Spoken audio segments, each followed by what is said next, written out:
ځینې شعرونه د سړي کیفیت بدلوي. زما دا کیمره خو لرې ده خو تا زما د لاس وروښویده دا ویښته مې ودرېدلي دي. ډېر ښه کیفیت والا شعر دی او دا شعر په ډېرو کمو شاعرانو باندې نازلیږي د کیفیت والا شعر چې کوم دی. غزل به ووایم چې برخه ده د دې جینۍ میرا ته واده شوې ده. برخه وه د دې جینۍ میرا ته واده شوې ده. ډېره مننه درمان صاحب. برخه ده د دې جینۍ میرا ته واده شوې ده، چا باندې مینه وه او چا ته واده شوې ده. بیا یې ووایه راته. برخه ده د دې جینۍ میرا ته واده شوې ده، چا باندې مینه وه او چا ته واده شوې ده. هیلې د زړه په هدیره کې دفن کړي دي. هیلې د زړه په هدیره کې دفن کړي دي، پیغله د 70 کلو بوډا ته واده شوې ده. دا مړه یو سل ځله ووایه دا شعر زموږ د پښتنو علمیوم دا ده. مطلب بس زه څه تشریح وکړم دا شعر کافي دی بس. څنګه و دا شعر؟ شعر داسې دی چې هیلې د زړه په هدیره کې دفن کړي دي، پیغله د 70 کلو بوډا ته واده شوې ده.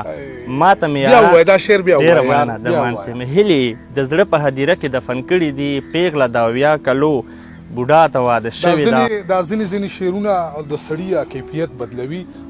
زما دا کیمره خو لرې ده خو تا زما د لاس وروښویده دا ویښته مې ودرېدلي دي. ډېر ښه کیفیت والا شعر دی او دا شعر په ډېرو کمو شاعرانو باندې نازلیږي د کیفیت والا شعر چې کوم دی. الهام ارشاد. ډېره مننه. هیلې د زړه په هدیره کې دفن کړي دي، پیغله د 70 کلو بوډا ته واده شوې ده. ماته مې یاران وایي چې ستا د بچو مور څه ده، ډېره بختوره ده چې تا ته واده شوې ده. او بیت دی چې خویندې پښتنې مې د پښتو رواج خوړلي دي. خویندې پښتنې مې د پښتو رواج خوړلي دي، شکر یوه نیم خپل اشنا ته واده شوې ده. او مه کوه پوښتنه د الهام د زندګۍ په باب، مه کوه پوښتنه د الهام د زندګۍ په باب، مړه خو د غم په څېر بلا ته واده شوې ده. دا غزلو پورو دا ځینې شعرونه دي چې هغې ته به مطلب عام فهمه نه وي، هغې ته به لغونته کې د زړه په غوږونو باندې غوږ ږدئ. او دا موږ چې ولاړ یو دا د زاهد خاموش له برکته نصرت الهام سره موږ دا مرکه ریکارډ کوو. د زاهد خاموش ډېره مننه کوو چې دومره ښه شاعري موږ له په لاس باندې راکړی دی. ارشاد الهام. ډېره درمان. بل غزل هم ووایم؟ یو وایو غزلې به وایو. غزل دی چې ستا د دروغو په وعدو مې ګمان نه دی کړی. ستا د دروغو په وعدو مې ګمان نه دی کړی، تاوان مې کړی دی خو لا مې تاوان نه دی کړی. چې ستا د دروغو په وعدو مې ګمان نه دی کړی، تاوان مې کړی دی خو لا مې تاوان نه دی کړی. چې ضد نیولي دي که ګټه پکې ویني د ځان. چې ضد نیولي دي که ګټه پکې ویني د ځان. بلکل درمان صاحب وایي چې ضد نیولي دي که ګټه پکې ویني د ځان، دا خلک هغه کار کوي چې شیطان نه دی کړی. دا شعر ووایه راته بیا ووایه. مننه درمان صاحب وایي چې ضد نیولي دي که ګټه پکې ویني د ځان، دا خلک هغه کار کوي چې شیطان نه دی کړی. مورې له تا نه پس مې ډېرو ته آواز وکړ خو څوک هم راجار نه شو او چا هم قربان نه دی کړی. ډېره مننه درمان صاحب وایي چې زموږ نیتونو د فطرت د ښکلا قتل وکړ. زموږ نیتونو د فطرت د ښکلا قتل وکړ، ژمی وتو کې دی خو خدای لا باران نه دی کړی.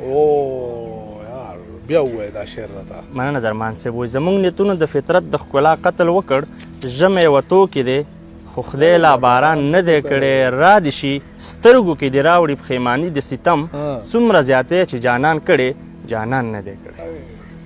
را دې شي سترګو کې دې راوړي پښیماني د ستم، څومره زیاتی چې جانان کړی جانان نه دی کړی. ځل داسې دی درمان صاحب چې تا چې راونیول اشنا زما په لور لاسونه، خدای دې د 2 په ځای درکاندي 4 لاسونه. او زه هر ماښام ډکې منګولې کور ته ځکه راوړم، زه هر سهار مو چې کوم د خپلې مور لاسونه.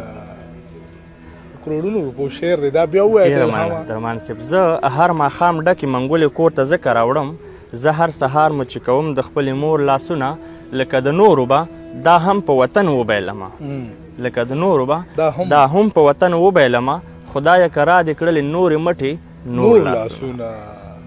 دم بیا ووایه لکه د نورو به دا هم په وطن وبیلمه خدایا که را دې کړلې نورې مټې نور لاسونه او یوه مسکا دې زما ټول دردونه داسې وژني درمان صاحب یوه مسکا دې زما ټول دردونه داسې وژني لکه اوبو ته چې څوک ونیسي د اور لاسونه نور راته ووایه دا غزل دی درمان صاحب ارشاد مړ را ژوندی شو د بېلوزي پښتون این جانب مړ را ژوندی شو د بېلوزي پښتون این جانب ګنې وژلی او سرکشه بېلتون این جانب د هغه دور مجنون قیس چې په غرونو سر و د هغه دور مجنون قیس چې په غرونو سر و خو د دې دور دردېدلی مجنون این جانب دا پښتانه چې وروسته پاتې دي په دې پاتې دي دا پښتانه چې وروسته پاتې دي په دې پاتې دي دلته کې وایي ځان ته هر یو پښتون این جانب او زما په لاس باندې دا درې توري کوم بل څه نه دي زما په لاس باندې دا درې توري کوم بل څه نه دي میم محبت دی او هغه د نون این جانب او ریباره ورشه هغه تللي کس ته ووایه چې زرې زرې د بېلتا په ژوندون این جانب الهامه زه د ویښتو په شړکو نه پوهېدم الهامه زه د ویښتو په شړکو نه پوهېدم ټکوروي مې او که اخلي مې خون این جانب د ټولې زمانې ګرد مو مخونو باندې و د سا دارومدار چې مو لاسونو باندې و په نغدو کې یې وکړله د ځان د سر سودا خدا چې د هغې پیغلې په کیستونو باندې و یو څه شعرونه راته ووایه داسې الهامه چې تا د زړه د درد لیکي دي بیتونه دي درمان صاحب که نه چې مینې پوره د شمورات بې سرپرسته نشي مینې پوره د شمورات بې سرپرسته نشي ستا د زړه کور د لما بعد بې سرپرسته نشي او ښکار حرام نه دی خو زه ځکه مرغۍ نه ولمه وایم چې چېرته یې اولاد بې سرپرسته نشي ښکار حرام نه دی خو زه ځکه مرغۍ نه ولمه وایم چې چېرته یې اولاد بې سرپرسته نشي ای ته خبرې چې زه ولې دې جهان ته راغلم د دې لپاره چې ستا یاد بې سرپرسته نشي او زما په ژوند دې ستا څېره زما په زړه کې اوسي زما په ژوند دې دا هېواد بې سرپرسته نشي زما په ژوند دې ستا څېره زما په زړه کې اوسي زما په ژوند دې دا هېواد بې سرپرسته نشي او که ته پیوند نه کړې الهام خپلې ماتې وعدې که ته پیوند نه کړې الهام خپلې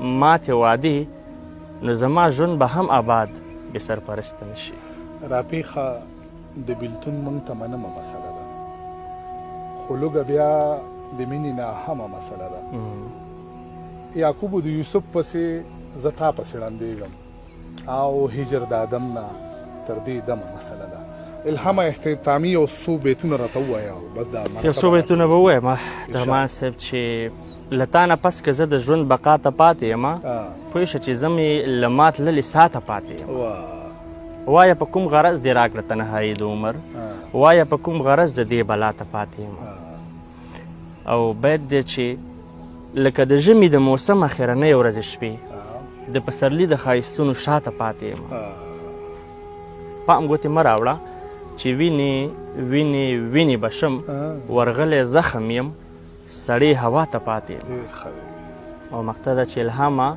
زه هم لکه ناوې د شهید سرتیري الهامه زه هم لکه ناوې د شهید سرتیري د چا په تمه ومه ناسته چاته پاتې یم